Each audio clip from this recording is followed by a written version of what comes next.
Hello everyone, good morning. हजुरहरूलाई मेरो अझै नयाँ लाइफमा स्वागत छ। म चाहिँ बिहान उठेर रेडी हुँदैछु, फेस वास गरेर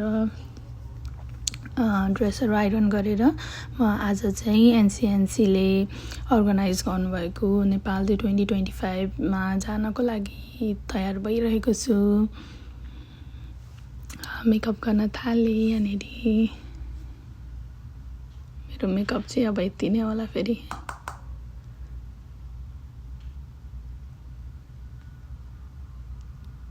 आमामा यो मेकअप हो कि के हो दसेको। ल रेडी भएँ, तर मलाई यो लुगा चाहिँ सित्तै बुझेन, किनभने कस्तो भ्याङ्लो भयो, कस्तो ठुलो भयो, साइजै मिलेन अनि मेरो मुख।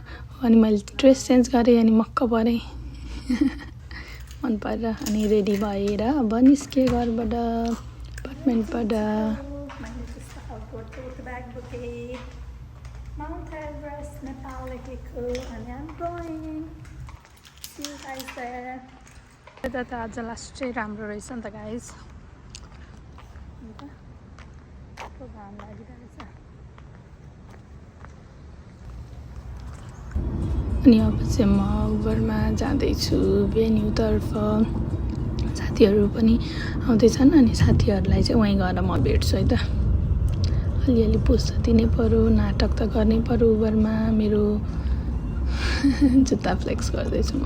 अनि नेपालबाट ल्याएको टोट ब्याग। अनि म चाहिँ मेरो साथीहरूलाई पर्खिरहेको छु भेन्यू अगाडि, एकदम शीतल यहाँ तापमा तापेर। हाई, नेपाली बाबु आउनुभयो। हेलो, ठिक बाबु भएर आउनुभएछ हाम्रो दाई। खोइ तिमी पनि लाएर आउनु पर्दैन? Namaste. Thank you very much for inviting me again this year. I'm honored and full of joy to be here to celebrate with you. हामी चाहिँ त्यहाँनिर गएर दाईहरूलाई भेट्यौँ अनि गफ गर्न थाल्यौँ। उता प्रोग्राम भइरहेको तिर चाहिँ स्टेजतिर चाहिँ एकदम घाम थियो अनि हामी चाहिँ शीतलमा बसेर परबाट प्रोग्राम हेरिरहेको थियौँ। अनि अहिले कस्तो नेपालको भाइब आउने कति धेरै कुराहरू थियो, स्टलहरू सबै नेपालको भाइबहरू आउने। कस्तो मतलब कस्तो याद आयो नेपालको।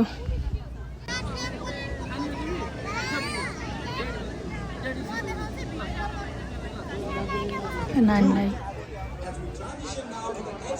त्यहाँ स्टलहरू घुमिरहेछौँ।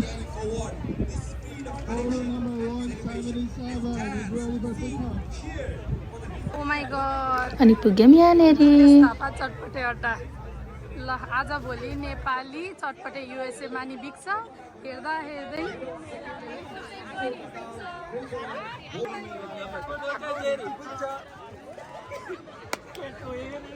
हेरौँ न, यसलाई चाहिँ हामीले मात्रै भाइब गरेको होइन क्या, त्यहाँ आउनुभएको कति धेरैजनाले भाइब गर्नुभएको थियो। दुर्गेशले देश खाएको छ। Thank you.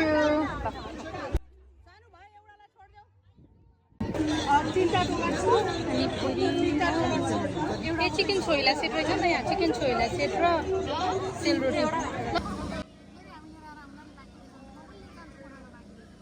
अब चाहिँ यहाँ मस्तले हामीले सबै स्टलहरूबाट केही बोकेर लिएर आएर सबै थरीको खानेकुराहरू मजाले बसेर खाइरहेको छौँ। एकदम खानेकुरालाई चाहिँ इन्जोय गरिरहेको थियौँ। त्यहाँनिर चाहिँ चटपटे अनि पानीपुरी, सेलरोटी अनि जुजुदौ अनि समयबजी, चिकन छोइला सेट, मोमो कति धेरै थियो। ओ माई गड, खानेकुराहरू त यति धेरै थियो। मोमोमा चाहिँ लाइन यति धेरै हो माई गड। हामीले लास्टमा मोमोको त्यहाँनिरको लाइन नपाएर फुड ट्रकबाट मोमो खाएको थियौँ। त्यहाँ बाहिर फुड ट्रक बन्थ्यो अनि त्यहाँनिरबाट, तर इट वाज गुड।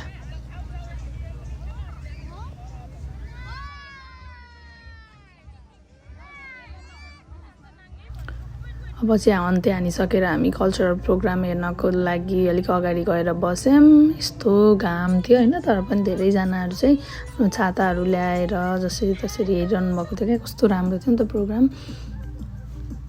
फोटो खिच्ने स्टलहरू पनि यस्तो राम्रो बनाइदिएको थियो अनि फोटो खिच्नको लागि मन्दिर थियो, कस्तो राम्रो थियो त्यो। त्यहाँ बसेर फोटो खिच्यौँ। सो नेपालको मन्दिरको भाइब्स आएको। अनि नेपाल डे वी लभ एनसिएनसी भनेर पनि एउटा भनेको थियो। त्यहाँनिर पनि फोटो भिडियोहरू खिच्ने मान्छेको लागि त मैले कसलाई पछाडि डिस्टर्ब पनि गरिरहेको छु। त्यहाँनिर नेपालको झन्डा बोकेर यतिको फ्लेक्स त गर्नै पर्यो नि होइन।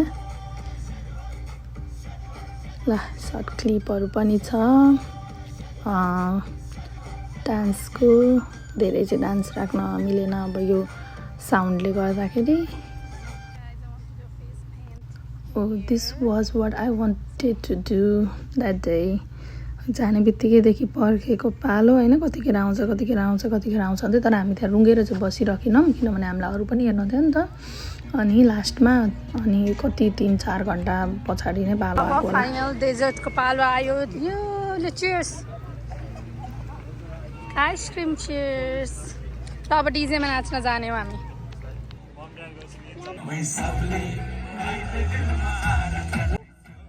अझै प्रोग्राम सकिसकेको थिएन नि, हामी चाहिँ मस्त डान्स हान्यौँ 1-2वटा गीतमा त्यहाँ प्रोग्रामकै गीतमा। अनि त्यो पछाडि मजाले डिजेमा यो प्रोग्राम पछाडि लास्टमा डिजे थियो अनि डिजेमा पनि मस्त नाच्यौँ। अनि त्यो पछाडि घर फर्किने बेला भयो। कस्तो भयो त प्रोग्राम? कस्तो भयो? एकदम रमाइलो भयो। हामीले लास्टमा झन्डा पनि बनायौँ। कस्तो इन्जोय गर्यो? हजुरलाई कस्तो भयो आजको प्रोग्राम? एकदम रमाइलो भयो। तिमीहरू आयो झन् रमाइलो भयो। हामी आएपछि यस्तै रमाइलो। Thank you.